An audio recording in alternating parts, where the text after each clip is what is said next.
Hello. So, in addition to being your local vocal feminist who loves to talk about raunchy sex positivity stuff, um, I, for the past 6 years, have also done work as a sexual assault prevention educator. And so today, I want to take a moment to talk about a common pushback that I hear when talking about supporting survivors. And a type of pushback that I think often is specifically responding, sort of like backlash against the, statements like hashtag BelieveWomen. So, hashtag BelieveWomen. Certainly that phrasing was popularized with the hashtag, but the ideology behind it is not actually that new. Now, I want to acknowledge that there are plenty of survivors who are not women.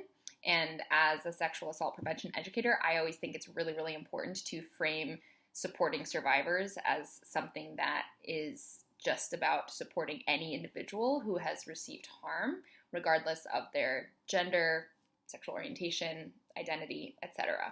But hashtag BelieveWomen, I think, sprang out of a necessity that was seen, by and large, because society has a tendency to disbelieve survivors of sexual violence, certainly, but also just disbelieve women more broadly. So as a culture, we have this really, really ingrained archetype of the unbelievable woman. And I think it breaks down sort of on two lines. Along two lines. It's either a woman who you can't believe because she is overly emotional, hysterical, crazy, all that. Or it is a woman that you cannot believe because she is actually a vindictive, manipulative, vengeful bitch. All of that, hell hath no fury, like a woman scorned, da-da-da-da-da, all that stuff. So those two stereotypes put together have created this archetype of the unbelievable woman. So I think it's really important to point out that level of misogyny in addressing something like hashtag BelieveWomen. But outside of just, that one viral hashtag, so when I talk to large groups of folks about sexual assault prevention and we get into the territory of supporting survivors and what that actually looks like, some of the pushback that we as educators receive frequently approaches it from this perspective of, well, I believe in innocent until proven guilty, and hashtag BelieveWomen or any or all movements to support survivors is completely doing away with the criminal justice system and like eroding due process and da-da-da-da-da. And here's the thing. So do false accusations happen? Because that's where the fear is coming from, right? The fear comes from, well, what if we then believe false rape accusations? I think I'm taking the kindest approach to this. And I understand that fear because it's a very frightening thing. And we know that false rape accusations have been used historically to justify all sorts of mob violence, particularly racist violence, among other things. So I'm not minimizing the severity of a false rape accusation.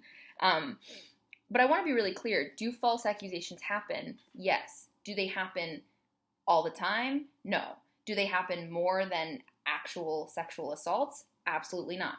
Do they happen at skyrocketing, ever increasing rates compared to false reports of any other major crime? Also, no. Now, you can take that or leave it. You can trust me or not. But here's what I will say. When I hear things like innocent until proven guilty, we can agree that falsely accusing someone of rape is wrong. It's unethical. It is also in and of itself a crime. So when I say something like, oh, it's important to support survivors, to take them seriously, that's what we mean when we say believe and support survivors, is to take seriously what they're saying to you. Someone responds with, oh, well, I believe in innocent until proven guilty. My response is then, well, if you truly believe in innocent until proven guilty, why are you condemning this person who's just disclosed abuse to being guilty, in your estimation, of a false accusation? You are not approaching this hypothetical survivor with the logic of innocent until proven guilty, because if you were, you would actually receive the information they've given you with a presumption of innocence, with a presumption that they are speaking to the truth of their experience.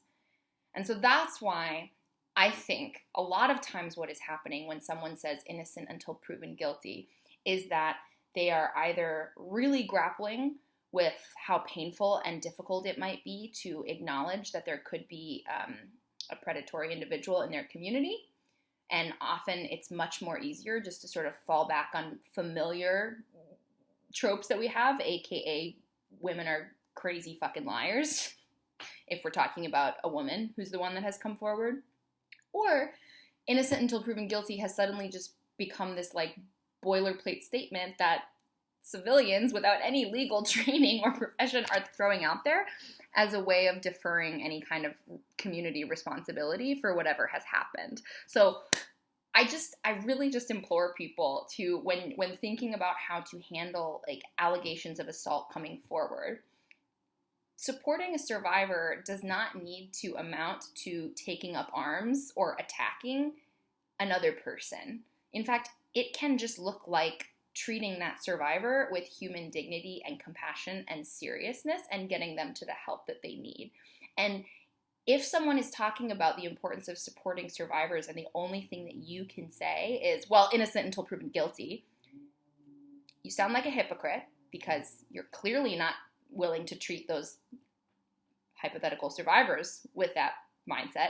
But more frustratingly, I think you're actually just deflecting any responsibility or willingness to engage thoughtfully in what might have happened in a given community. And I would much rather you just be honest about that and say, honestly, I can't really handle this information right now, so I'm just going to bow out from the conversation entirely. But let's not get it twisted and pretend like you are somehow some vigilante crusader for, you know, the criminal justice system, because that's not actually what's going on, all right? And we can all do a little bit better to actually create a justice system that actually works for everyone. Cool.